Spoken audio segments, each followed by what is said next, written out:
അങ്ങനെ ഒരുപാട് സംസ്ഥാനങ്ങളുടെ കഥയുണ്ട്. അപ്പൊ പഴങ്കഥ ഞാൻ ആഗ്രഹിക്കുന്നില്ല. അത് ചകയേണ്ട ആവശ്യമില്ല. അത് അധികം ചകഞ്ഞാൽ പിണറായി വിജയന്റെ എന്റെ പൊന്ന അരുൺകുമാറെ ഞാൻ ചുമരുമ്പോ തേക്കൂട്ടോ ഞാൻ ഇനി ഒരു വാക്കിയാൾ മിണ്ടിയാൽ ഉറപ്പായിട്ട് ഞാൻ ഇയാളെ തല്ലും. നമ്മളെ കാണുന്ന മനുഷ്യർക്ക് ഒരു മര്യാദ തോന്നുന്നില്ലേ? താങ്കളൊന്നും ഇടപെടാതിരിക്കും. പഴങ്കഥ ചകഞ്ഞ് പിണറായി വിജയന്റെ മുഖം ചീഞ്ഞു നാറേണ്ട കാര്യമില്ല. ഈ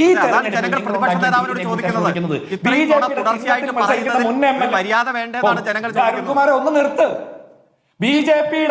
ബി ജെ പി ചിഹ്നത്തിൽ മത്സരിക്കുന്ന സിറ്റിംഗ് MLA ഉൾപ്പെടെയുള്ള ആളുകൾ മത്സരിക്കുമ്പോൾ ചെറ്റത്തരമെന്ന് തോന്നാത്ത പിണറായി വിജയന്റെ ആ ഊളത്തരമാണ് ഞങ്ങൾ തുറന്നു കാണിക്കുന്നത്.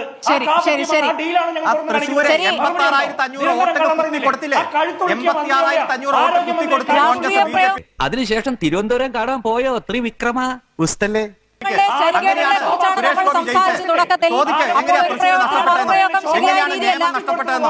ആരാണ് വോട്ട് കുത്തി കൊടുത്തതെന്ന് നോക്കാം.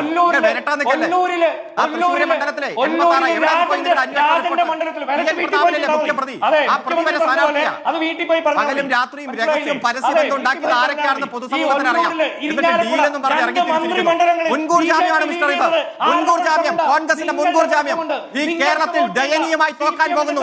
ദയനീയമായി UDF പരാജയപ്പെടുന്നു, പരാജയപ്പെടാൻ പോകുന്നു. അതുകൊണ്ട് മുൻകൂർ ജാമ്യം, ആ മുൻകൂർ ജാമ്യം ഡീലായിട്ട് വന്നിരിക്കുമ്പോൾ എങ്ങനെയാണ് 86,500 വോട്ട് നഷ്ടപ്പെട്ടതെന്ന് ചോദിക്കുക. ആ അന്വേഷണ കമ്മീഷൻ റിപ്പോർട്ട് എവിടെയാണെന്ന് നോക്കുക. എന്നെ കൊണ്ടൊന്നും പറയിക്കണ്ട.